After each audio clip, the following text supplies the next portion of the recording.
Hello, bienvenue dans cette nouvelle vidéo où nous allons parler de démission. Parce que c'est un sujet comme un autre et je me rends compte qu'il y a de plus en plus de personnes autour de moi qui me parlent de mal-être au travail ou de quelqu'un d'autre de leurs proches qui vivent des situations délicates au travail. Moi, j'ai déjà démissionné 2 fois et je vous ai demandé aussi sur Instagram ce que vous en pensez. Dans le canal, vous avez été une majorité à me dire que vous voulez la vidéo sur la démission. Donc aujourd'hui, nous allons donc parler de démission. Petit disclaimer, je précise que je ne parle que de mon expérience et de mon expérience, je vous donne mes conseils. Ce n'est pas parole d'évangile, vous l'adaptez si cela vous parle, si cela ne vous parle pas, c'est ok. Et je précise aussi que je vous donne des conseils pour une personne non fonctionnaire. Je n'ai jamais été fonctionnaire, donc je ne peux pas vous dire ce que vous devez faire exactement, mais renseignez-vous. Avant de commencer, je m'appelle Floriane. Bienvenue sur ma chaîne Curly Salty Travel où on parle de voyage, de culture, de gastronomie, de créole et puis du sujet de la vie de tous les jours. Alors, pour mon histoire, j'ai commencé à travailler dans le domaine du voyage. J'ai eu plusieurs entreprises dans lesquelles j'ai travaillé, mais j'ai démissionné 2 fois. Et je vais vous raconter pourquoi. Et après, je vais vous donner des conseils que j'aurais aimé avoir quand je suis entrée dans le monde du travail. Alors, pour commencer, je ne vais pas vous raconter toute ma vie professionnelle, mais on va rester sur les sujets où j'ai dû démissionner. L'entreprise que j'ai intégrée, dans la première dans laquelle j'ai démissionné, franchement, j'ai commencé là-bas. Je n'avais pas d'expérience dans ce domaine. Je n'avais pas forcément les diplômes dans le domaine en question, mais je voulais vraiment travailler dans le voyage d'affaires. On m'a donné ma chance, j'ai accepté. Il faut savoir que souvent, quand on accepte de travailler dans un domaine dans lequel on n'a pas d'expérience, il faut faire des sacrifices. Et sur ça, j'étais totalement OK. J'ai accepté leurs conditions. Et dans ces conditions, le salaire était plus ou moins bas. Plutôt bas que plus. Hein. Bon, on accepte de commencer. On veut l'expérience. Donc, voilà, c'est ce que j'ai fait. Il m'avait dit qu'on allait reparler du salaire au bout d'un an. Au bout d'un an, je dis bonjour, est-ce qu'on peut reparler du salaire? Bref, personne ne veut m'écouter. Au bout de 2 ans, là, j'avais de l'expérience et je me sentais assez mature sur le marché du travail. Je me dis, bon, je retourne vers eux, je leur demande une augmentation. Et là, on me propose une augmentation, je crois, de 150 € brut, ce qui ne faisait pas beaucoup net. Donc moi, je me dis, mais attends, je demande une augmentation, je ne demande pas la charité. Donc j'ai commencé à chercher du travail ailleurs, j'ai trouvé. Et donc, j'ai démissionné parce que, voilà, je pense que c'est quand même bien de démissionner une fois qu'on a quelque chose. Et dans cette autre boîte où j'ai été, au début, tout se passait bien, je gagnais beaucoup mieux, j'étais plus proche de chez moi, c'était plus direct, c'était bien en fait. L'ambiance était assez intéressante, sauf que quand on travaille avec des femmes, souvent, ce qui devait arriver arriva. Il y a des coups bas, ça se passe pas toujours très bien, bref. Et il se trouve que mon responsable, il avait un petit côté Front National. Il commençait de plus en plus à le revendiquer. Et ça mettait une ambiance pas terrible. Surtout qu'on était en open space, j'étais assise plus ou moins en face de lui. Bref, j'aimais de moins en moins l'ambiance. Après, il y a eu plein de petits trucs qui ont fait que l'ambiance s'est dégradée. Donc, moi, ce que j'ai fait, c'est que je comptais démissionner, mais on est d'accord qu'on ne va pas démissionner juste parce que rien ne va. On va d'abord se dire, bon, ok, il me faut un plan B. Mon plan B, c'était de trouver un autre travail. Donc, j'ai dû postuler dans 6-7 boîtes. Et j'ai dû avoir 5 entretiens, un truc comme ça. Et sur les 5 entretiens, il y en a 2 qui m'ont proposé un poste. Il y en a un, il y avait trop de red flags, donc j'ai dit non. Et l'autre, j'ai accepté. Mais du coup, après, j'ai démissionné. Entre-temps, j'avais été voir le médecin pour qu'il puisse m'arrêter parce que c'était vraiment difficile d'aller au travail. Et ça, c'est un conseil que j'aimerais donner. On se dit souvent, j'ose pas, parce qu'on lit implicitement arrêt de travail à maladie physique, alors que pas du tout en fait. Si tu te sens pas bien, si tu vois que ça va pas, tu as le droit d'aller chez le médecin et de lui dire que ça va pas. Il faut pas attendre d'être au fond du trou pour se dire, bon, il faut que je réagisse. Non, c'est pas comme ça que ça se passe. La santé mentale est tout aussi importante que la santé physique. Et ça, je tiens à le dire, à le souligner.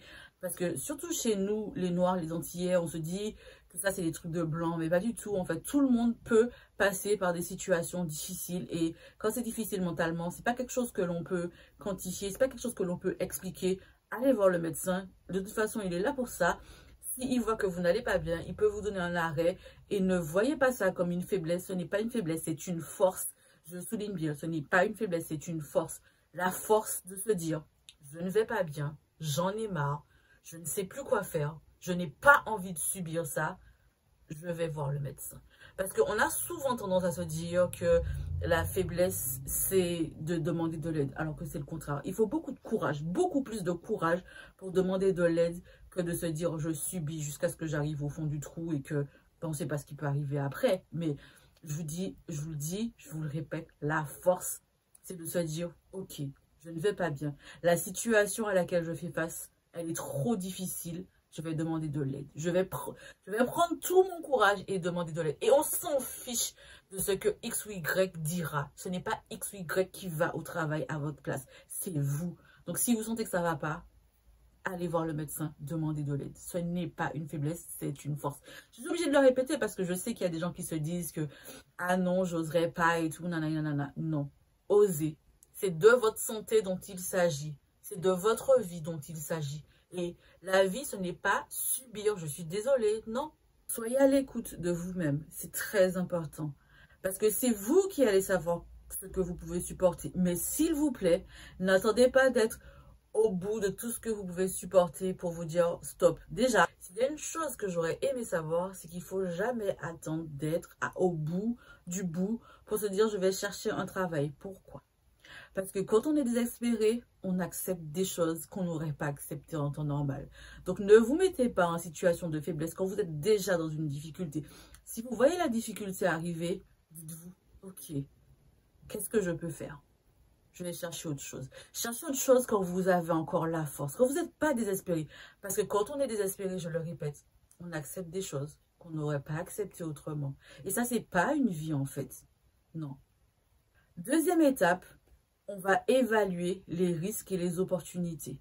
Mais pour cela, comme je vous l'ai dit précédemment, il faut pouvoir maîtriser ses capacités. Donc, ça veut dire, vous refaites votre CV, vous mettez votre LinkedIn à jour, vous postez sur LinkedIn si ça vous chante ou pas. Je sais qu'il peut y avoir la pression de se dire que vos collègues voient ce que vous faites. Vous n'êtes pas obligé de poster sur LinkedIn, mais mettez-le à jour parce que vous pouvez avoir des opportunités, vous pouvez contacter des boîtes. Et vous n'êtes pas obligé de dire que ça ne va pas. Vous dites que vous cherchez d'autres challenges. On sait ce que ça veut dire. Mais c'est pas grave en fait. L'idée, c'est de ne pas rester dans votre situation et attendre un miracle. Parce que le miracle, il n'arrive pas en fait comme ça. C'est-à-dire, c'est à vous d'aller provoquer votre chance. Ne démissionnez pas non plus sur un coup de tête. Ce n'est pas l'idée. Mais vous cherchez, vous refaites votre LinkedIn, vous refaites votre CV. Vous parlez aux personnes que vous connaissez dans votre entourage qui peuvent potentiellement connaître des gens qui, dans une boîte, peuvent vous proposer un poste. Bref. Mettez-vous en action, sortez, allez dans des événements professionnels si vous avez l'occasion, discutez, mais s'il vous plaît, ne restez pas là à attendre qu'un job se présente comme ça à votre porte. Il y a peu de chances que ça arrive, il n'y a quasiment pas de chances que ça arrive. Si vous voyez que ça ne va pas, commencez à vous mettre en action. N'attendez pas la dernière minute. Je l'ai dit, je l'ai répété, parce que je vois tellement de personnes qui voient les premiers signaux et qui se disent non mais ça va aller, ça va aller. En général, ça ne va pas aller. Il y a très peu de chances pour qu'une situation se dégrade et que du jour au lendemain, ça redevienne magnifique comme au premier jour. Non, quand une relation de la même manière se dégrade, en général, ben, ça va vers la fin.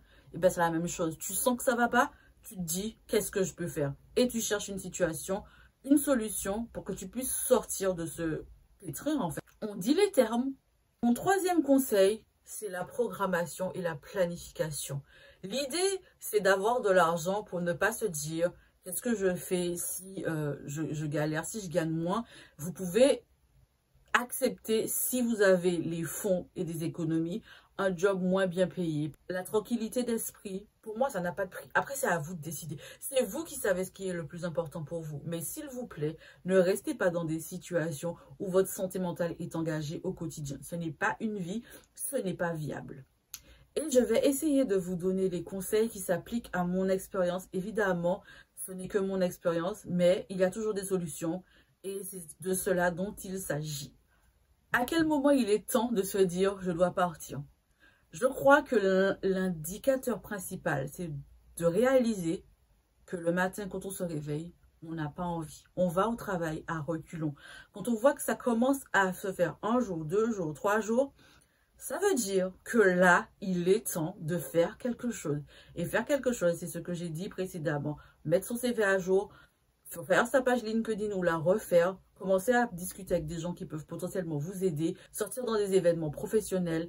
Bref, mettez-vous en action. Si vous sentez que vous allez à reculons au travail depuis 1 jour, 2 jours, 3 jours, 1 semaine, ça veut dire qu'il est temps de partir. Pour moi, c'est ça l'indicateur principal. Alors, si vous sentez que quand vous êtes au travail, vous avez la boule au ventre, tout ça, ça aussi, c'est un indicateur qu'il faut prendre la décision de partir. Je parle dans le cas où vous n'êtes pas fonctionnaire. Si vous êtes fonctionnaire, il y a d'autres solutions que je ne peux pas vous donner parce que je ne suis pas fonctionnaire et je ne l'ai jamais été. Cherchez des solutions. Ne restez pas coincé dans des boîtes où ça ne va pas, en fait. Parce qu'on passe au moins 8 heures par jour au travail. C'est pas pour qu'on puisse être en train de souffrir, en fait. Ce n'est pas une vie. Et ce n'est pas un échec de se dire, j'ai été dans cette boîte-là et ça n'a pas marché pour moi. Ce n'est pas un échec, en fait. L'échec, c'est de se laisser jusqu'au burn-out. Parce que moi, en fait, en réalité, dans la première boîte où j'ai démissionné, quand j'ai été voir le médecin, il m'a dit que j'étais dans la phase juste avant le burn-out. Et je ne savais même pas qu'il y avait une phase juste avant le burn-out. Ça m'a fait réaliser que, en fait, j'allais bousiller ma santé pour une boîte qui, en fait, si je meurs demain, en fait, ils s'en foutent, ils vont prendre quelqu'un d'autre à ma place. C'est ça la réalité des choses. C'est-à-dire que parfois, on est là, on se dit, ouais, mais qu'est-ce qu'ils vont faire sans moi? Ils feront ce qu'ils faisaient quand vous n'étiez pas là. C'est comme ça que ça fonctionne le monde. Même si on a l'impression d'être indispensable, nous ne sommes pas indispensables dans la boîte des autres. Nous ne sommes pas indispensables dans la boîte des autres. Je vous fais cette vidéo parce que j'aurais tellement aimé avoir ce genre de conseils quand je me suis lancée dans le marché du travail parce que il y avait tellement de choses que je ne savais pas et que j'ai appris sur le tas. Et puis parfois, je vois des gens qui me disent « oui, mais je ne savais pas et tout ». Donc je me dis, je vous le fais cette vidéo, vous en faites ce que vous voulez. En tout cas, vous ne pouvez pas dire que je ne vous ai pas transmis mon expérience. Si vous ne voulez pas rater la prochaine escapade gourmande dans la Caraïbe, le créole ou je ne sais quoi, les voyages, appuyez sur le bouton s'abonner comme vous auriez appuyé pour commander votre petit dombré crevette ou je ne sais trop quoi, la colombo de poulet, bref. Et n'oubliez pas d'activer la cloche. Elle sonne aussi bien que les tambours caribéens et le chacha pour vous, pas le truc qu'on mange, pour vous annoncer nos prochaines aventures. En tout cas, j'espère que vous avez apprécié cette vidéo et j'ai une seule question avant de terminer. Est-ce que vous voulez que je vous fasse une vidéo pour vous donner les red flags quand on veut se lancer et qu'on a des propositions d'une entreprise? Parce que bon, j'ai démissionné plusieurs fois et j'ai donc postulé à plein de jobs. Et je peux vous dire que j'ai vu des red flags. Et heureusement parce que je pense que malgré mes expériences, j'aurais pu vivre pire. Et je suis contente de ne pas avoir vécu ça. Parce que quand je discute avec certaines personnes autour de moi et que j'entends dans quoi elles sont tombées, je me dis, oh my God, oh, l'enfer existe, hein? L'enfer sur terre existe. Bref, dites-moi si ça vous intéresse. De toute façon, le mercredi, vidéo en créole. Et dimanche prochain, je pense qu'on continuera sur le voyage en Bulgarie. Voilà, c'est tout pour moi. Bon dimanche, ou je ne sais pas quel jour, si tu regardes la vidéo un autre jour. Allez, salut!